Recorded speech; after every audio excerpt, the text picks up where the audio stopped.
À l'étranger, la crise au Niger et ce changement de ton du côté de la CEDEAO. Le bloc ouest africain qui déclare que la diplomatie est la meilleure voie à suivre. Le contraste est saisissant par rapport à la menace maintes fois répétée d'une intervention militaire contre la junte la semaine dernière.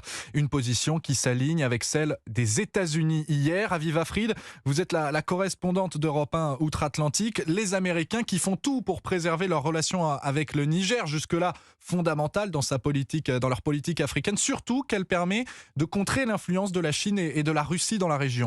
Oui, c'est le scénario cauchemar pour les États-Unis. Les Américains ont investi des milliards de dollars dans le pays en programmes d'aide, y compris militaires.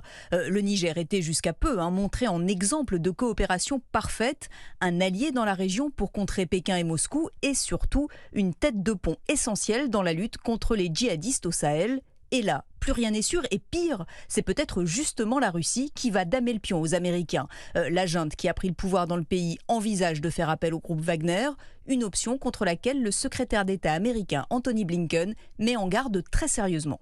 Nous sommes inquiets parce que dans chaque pays où Wagner est intervenu, la mort, la destruction, l'exploitation se sont installées, l'insécurité a augmenté au lieu de diminuer.